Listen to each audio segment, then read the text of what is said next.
Bismillahirrahmanirrahim. Rasul bersabda bahwa di dalam hadis sahih riwayat Imam Muslim diceritakan oleh Fatimah binti Qais, Rasulullah berdialog dengan Tamim Ad-Dari. Tamim Ad-Dari ini seorang Kristen. Dia adalah kapten kapal. Anak buahnya 20 orang, di hadis yang lain 30 orang anak buahnya. Nah, Tamim Ad-Dari masih Kristen, bertemu dengan Nabi Muhammad, menyatakan masuk Islam.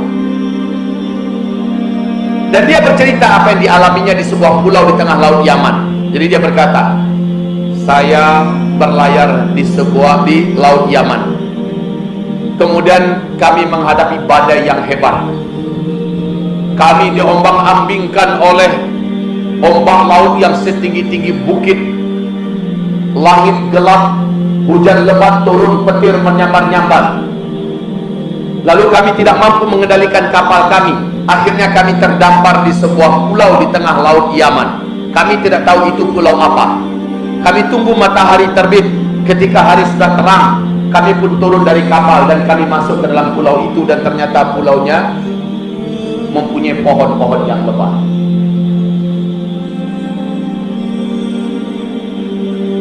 Kemudian kami dikejutkan oleh seekor binatang berkaki 4. Bulu binatang ini sangat tebal, berwarna hitam.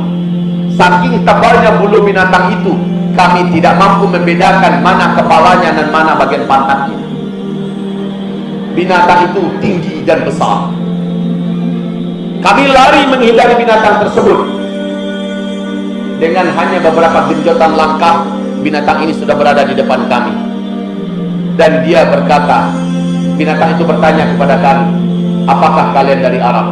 Makin ketakutan kami. Kami sangka dia adalah setan betina yang akan mencelakai kami. Bisa ngomong masalahnya. Stop! Kalian siapa? Dari mana kalian? Apa kalian dari Arab? Makin ketakutan kami, Ad-Dari dan kawan-kawan. Kami lari sekencang-kencangnya. Sebentar saja dia sudah di depan kami. Apa kata binatang itu? Kalian jangan takut. Saya tidak akan menyakiti kalian. Saya adalah Al-Jassasah. Para ulama ahli hadis menobatkan hadis ini, gelar hadis ini adalah hadis Al-Jassasah. Jadi kalau ada orang belajar hadis nggak kenal dengan hadis Jassasah, jangan diakui dia ngerti hadis. Hadis Al-Jassasah ini terkenal. Yang menceritakan hadis Al-Jassasah adalah siapa tadi? Tamim Ad-Dari, ya. Kepada Rasulullah dia bercerita. Riwayat hadis ini siapa yang meriwayatkan? Imam Muslim, ya. Sanadnya diceritakan oleh Fatimah binti Qais. Hadis ini sahih. Oke. Jadi Tamim dan kawan-kawan ketakutan. Binatang ini besar, bulunya tebal, kakinya 4, hitam warna bulunya, tidak bisa dibedakan mana kepala, mana pantatnya. Maka macam apa binatang itu? Entahlah.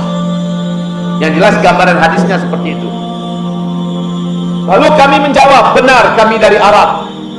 Bagus, saya sudah lama di pulau ini, sangat lama, menanti-nanti orang Arab yang masuk ke pulau ini.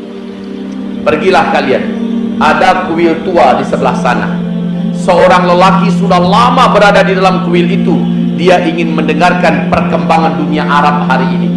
Datanglah kalian ke sana. Habis itu kalian boleh tinggalkan pulau ini. Maka kata Tamim, kami pun lari terbirit-birit meninggalkan binatang ini ke arah yang ditunjuknya. Kami khawatir binatang itu akan menyakiti kami. Jumlahnya 20-30 orang. Kalau binatang itu kecil pasti akan habis oleh Tamim Ad-Dari dan kawan-kawan, ya kan? Berarti memang binatang itu besar. Entah sebesar ingkong atau apa, nggak tahu kita. Sampailah mereka di kuil tua itu. Mata kami terbelalak, mulut menganga menyaksikan pemandangan yang tidak pernah kami saksikan. Seorang lelaki bertubuh gompal dan kekar tergeletak di lantai. Kedua kakinya diikat dengan rantai besi yang besar dan berat. Kedua tangannya juga diikat dengan rantai besi yang besar dan berat, dan rantai itu menyambung, lalu menyambung pula ke lehernya dan dibelenggu. Lalu laki-laki itu berkata, kalian jangan takut melihat saya. kekuatan saya dan fisik saya dibelenggu oleh Allah seperti yang kalian lihat. Saya tidak akan bisa menyakiti kalian hari ini. Apakah kalian datang dari Arab? Tamim Ad-Dari dan kawan-kawan menjawab, benar, kami dari Arab. Bagus. Apakah di Arab sudah muncul seorang lelaki Ummi ngaku-ngaku sebagai nabi terakhir, namanya Ahmad? Muhammad dah muncul apa belum? Maka Tamim Ad-Dari menjawab, jika itu yang kau maksud, sudah. Apakah orang-orang mau beriman kepadanya? Maka Tamim menjawab, sebagian mau beriman kepadanya, sebagian lain tidak mau beriman kepadanya.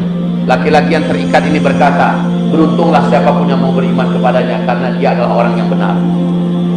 Nah, kata-kata si Dajjal yang terikat ini berkesan oleh Tamim Ad-Dari, dan ini yang menjadikan Tamim Ad-Dari setelah dia keluar dari Laut Yaman menuju ke Madinah ingin menyatakan Islam. Beruntunglah orang yang mau beriman kepadanya, karena dia adalah orang yang benar. Kemudian ditanya, dijawab. Si Dajjal bertanya, dijawab. Sementara mereka ini belum tahu ini siapa. Ya.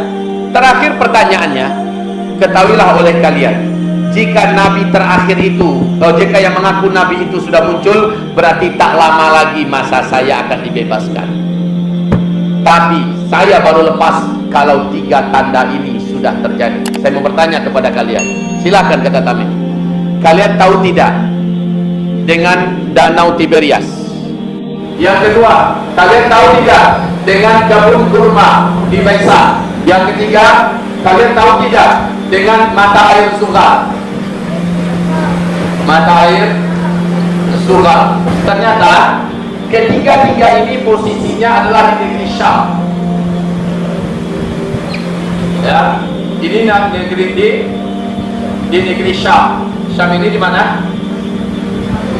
1, Syria, 2, Palestina, 3, Yordania, 4, Lebanon. Ini yang Syria sekarang ya, Syam. Nah, ketiga tempat ini letaknya di Syam, di bumi Syam.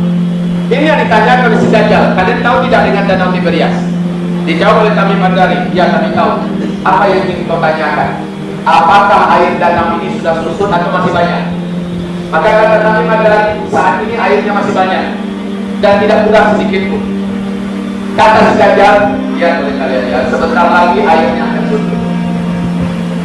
Bila airnya sudah surut, yang lainnya pasti akan mengikut. Apakah kalian tahu dengan kebun kurma di Baisa? Kebun kurma di Baisa ini diketahui oleh Tamim Ad-Dari dan kawan-kawan yang kami tahu. Bagaimana kebun itu? Apakah masih berbuah atau sudah berhenti berbuah? Tamim Ad-Dari menjawab, kebun kurma di Baisa masih banyak buahnya, sangat lebat. Maka si Dajjal berkata, ya, sebentar lagi buah yang ada di kebun kurma di Baisa akan tidak lagi berbuah sama sekali. Kemudian kalian tahu dengan mata air Sugar? Dijawab juga yang kami tahu. Bagaimana airnya? Masih mengeluarkan mata air apa tidak? Maka dijawab, mata airnya sekarang ini sangat banyak. Penduduk hidup dan bercocok tanam dari mata air Sugar. Maka kata si Dajjal, lihat sebentar lagi mata air Sugar tidak akan lagi mengeluarkan airnya walaupun satu tetes. Kaum muslimin, 3 tanda ini jika sudah terjadi, saya kata Dajjal akan lepas dan bebas dari semua ikatan ini. Lalu saya akan datang di seluruh kota-kota di muka bumi. Hanya Mekah dan tiba saja saya akan diizinkan Allah masukinya. Di akhir hadis Nabi berkata, tiba itu adalah Madinah Al-Munawwarah. Laki-laki yang kau jumpai hari kami, kata Rasul depan para sahabat, laki-laki yang dijumpai oleh